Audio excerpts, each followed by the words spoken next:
হলো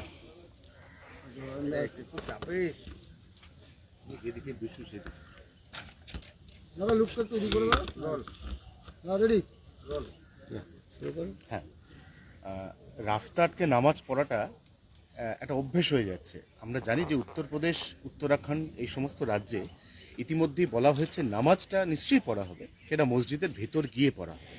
আজকেও জুম্মাবার, আজকেও কলকাতার একাধিক রাস্তায় রাস্তা আটকেই নামাজ হবে, যেরকম বহু বছর ধরে হয়ে যাচ্ছে। আপনার কি মনে হয় এটা কি চেঞ্জ হওয়া উচিত নিয়মটা? না, চেঞ্জ তো নিয়ম বলে কিছু নাই। কোনো কোনো সময় এটা শক্তি প্রদর্শন হয়, কোনো কোনো সময় কোনো পার্টি বা সরকার এই সুযোগটা দিয়ে মনে করে যে তাদের জন্য অনেক কিছু করলাম, তারা ওটা মনে করেন। ভারতবর্ষে গণতান্ত্রিকভাবে রাস্তা কেউ আটকাতে পারে না। একসময় মুম্বাইতে হতো, উত্তরপ্রদেশে তো বন্ধ হয়েছে। পশ্চিমবাংলায় এই উৎপাতটা চলবে কিছুদিন, কারণ মমতা ব্যানার্জি এই দিয়ে মুসলমানদের বোঝাচ্ছেন তোমাদের জন্য আমি অনেক কিছু করলাম। এতে মুসলমানদের কী লাভ হচ্ছে আমি জানি না, কিন্তু বাকি সমাজের মধ্যে একটা ক্ষোভ জমা হচ্ছে এই নিয়ে।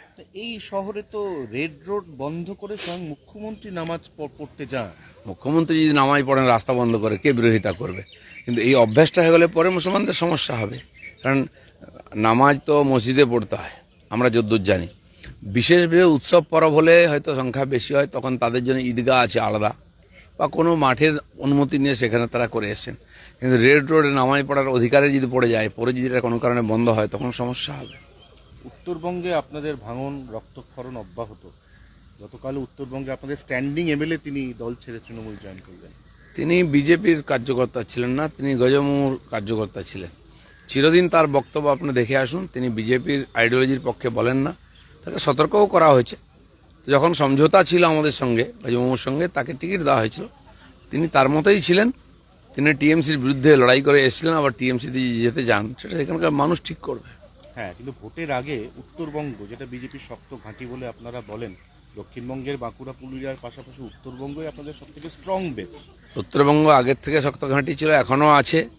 প্রতিনিধিরা চলে যায়, কিন্তু ভোটাররা থাকে, যারা জেতায় ওদেরকে। তো তারা জিতিয়েছে, তারা আবার হারাবে ওকে, বিজেপিকেই জেতাবে। তো একাধিকবার হয়েছে এরকম। দাদা, এসআইআর প্রক্রিয়া শেষ হয়ে গেলেই রাজ্যের নির্বাচনের নির্ঘণ্ট ঘোষণা হয়ে যাবে। এই অবস্থায় আপনি, যিনি খড়গপুরের প্রার্থী হওয়ার ব্যাপারে বরাবর খুব ভোকাল, বরাবর বলে এসছেন যে আপনার খড়গপুর হচ্ছে সব থেকে প্রিয় জায়গা, এখনো পর্যন্ত কি আলোচনা হয়েছে? আপনাকে কোথায় টিকিট দেওয়া হতে পারে?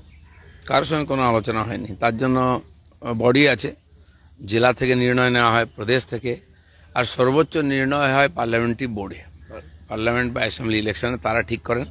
আর পার্টির সেই সিস্টেম অনুযায়ী যখন পার্টির লিস্ট ক্লিয়ার হবে, ওটাই ফাইনাল। তার আগে কোনো কিছু কথাবার্তা ফাইনাল এসব চর্চা তো সব জায়গায় চলছে। যারা অথরিটি আছেন, কমিটিতে আছেন, তারা ডিসিশন নেন, তারা নাম পাঠান, সেসব প্রক্রিয়া চলছে। বৌদি ড্রপ বক্সে ফেলেছেন নিজের প্রার্থী হওয়ার ইচ্ছা 3 জায়গায়, এখনো পর্যন্ত সেটা নিয়ে কোনো ফিডব্যাক পেয়েছেন? মানে কেউ সেটা পড়েছে বা না, কোনো ফিডব্যাকের প্রশ্নই নেই। যত নাম এসছে সেগুলো লিস্ট করছেন, আর সেটা নিয়ে আলোচনা হবে। যে যোগ্য মনে হবে পার্টি তাকে প্রার্থী করবে। আমার যতদূর জানা আছে, একজ্যাক্ট সংখ্যা বলতে পারবো না, প্রায় 3,500 নাম ড্রপ বক্সে পড়েছে, আর বেশিও হতে পারে। তার মধ্যে আমার স্ত্রী, তিনি পার্টির পুরনো কর্মী, অনেকে যেমন নাম দিয়েছে, উনিও নিজের ইচ্ছা জাহির করেছেন যে আমিও ভোট লড়তে চাই। পার্টি যোগ্য মনে করলে তাকে টিকিট দেবে, নাহলে দেবে না। আপনার সবুজ সংকেত রয়েছে? না, আমি তো ওনাকে বলিনি যে তুমি রাজনীতি করতে পারবে না, তুমি রাজনীতি করো, তোমার ইচ্ছা মতো করবে, নিজের জোরে করবে, পার্টি বাকি ডিসিশন নেবে। হ্যাঁ, কিন্তু স্বামী স্ত্রী দুজনেই যদি প্রার্থী হয়ে যায়, মানে সংসারটা সামলাবে কি? আমাদের আবার সংসার কি, সামলাবার জন্য লোক আছে, মা আছেন বাড়িতে। রাজনীতি করে, আগের থেকে করে, আমিও আগের থেকে করি, সেভাবে রাজনীতি করব। আর আমরা প্রার্থী হব কি না, সেটা পার্টি ঠিক করবে। ধরুন দুজনেই প্রার্থী হলেন, দুজনেই জিতেও গেলেন, কি হবে তখন? দুজনের আলাদা আলাদা সংসার ছিল, এক হয়েছে, আবার দুজনে লড়াই করবে, পার্টির কর্মীরা লড়াই করবেন, তারা পার্টির নেতাদেরকে জেতান, নিজেকেও জেতে না। কি পেছাবে চূড়ান্ত ভোটের তালিকা প্রকাশের দিন, মানে এসআইআর নিয়ে যেটা হচ্ছে?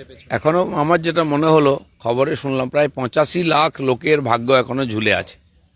তার মধ্যে 50 লাখ লোকের তো কোনো তথ্যই আসেনি, আসার সম্ভাবনা কম, কারণ এরা সব ফলস ভোটার, জোর করে ভোটার করা হয়েছে। আর তার জন্য বেশ কিছু অফিসারকে শোকই হতে হয়েছে। এই সব মিলিয়ে 85 লাখ লোকের যতক্ষণ না ক্লিয়ার হচ্ছে, ততক্ষণ তো ভোট আর ফাইনাল লিস্ট বেরোতে পারে না। কিন্তু আমার মনে হচ্ছে প্রায় হয়ে এসছে। আর সেটা এই ডেট হোক বা 1 আধ দিন বেশি লাগতে পারে, সেটা নির্বাচন কমিশন ঠিক করবে। আরো নাম যদি বাদ যায়, এই 85 লক্ষ বললেন, তো আরো যদি নাম বাদ যায় তাহলে কি শাসক চাপে পড়বে, শাসক দল? শাসক তো প্রথম থেকেই চাপে আছে। এসআইআর এর নাম শুনেই জ্বর এসছে, সে জ্বর এখনো ছাড়েনি। ফাইনাল লিস্ট যদি বেরিয়ে যায় আমার জ্বরটা আরো বেড়ে যাবে, 102-3ও হতে পারে। হ্যাঁ, কিন্তু অনেকে বলছে যে নাম বাদ যাচ্ছে, এমনটা ভাবার কোনো কারণ নেই যে শুধু তৃণমূল ভোটারেরই নাম বাদ যাচ্ছে, এটা সবারই লস। না, তৃণমূলীয় কেন ভাবছে তাদের নাম বাদ যাচ্ছে? ঝগড়া ওরা করছে কেন? কই অন্য পার্টি তো কেউ প্রদর্শন করেনি, কেউ বিএলওদের আটকায়নি, বাড়িতে ঢিল মারেনি, ভয় দেখায়নি, বিজেপিও করেনি। আর সেই জন্য ক্ষমতায় এর আগের লাস্ট যে এসআইআর হয়েছে পশ্চিমবাংলায় 2 থেকে 4 সালে, তখন সিপিএম ক্ষমতায় ছিল, আর তাতে সিপিএমের লাভ হয়েছিল, সিপিএম জিতেছিল সেকেন্ড টাইম। তো টিএমসি কেন ভয় পাচ্ছে হেরে যাবে? আর যেমন বিহারে ইলেকশন হলো, বিহারে 65 লক্ষ নাম বাদ গেল, যেখানে সরকার ছিল বিহারের বিজেপির, আবার তারাই জিতলো। তো এখানে তাই হওয়া উচিত। কিন্তু মনে হচ্ছে ডাল মে কুচ কালা হয়, তাই ভয় হচ্ছে। যেভাবে লক্ষ্মী ভান্ডারে বরাদ্দ বাড়িয়ে দিয়েছে, যুব ভারতী বরাদ্দ বাড়িয়ে দিয়েছে, তাতে কি মনে হচ্ছে আপনারা কোনো চাপে পড়তে পারেন? দিল্লিতে সরকার অনেক কিছু বাড়িয়েছিল, এভাবে জিতেও ছিল, কিন্তু দেখা গেল টাই টাই ফিস, ভোট হলো, মানুষ শুয়ে দিল ওদেরকে। তো সেই জন্য মানুষ এত বোকা নয় যে 2-4 টাকা নিয়ে ভোট দিয়ে দেবে। টাকা নেবে, ভোট যেখানে দেওয়া সেখানে দেবে।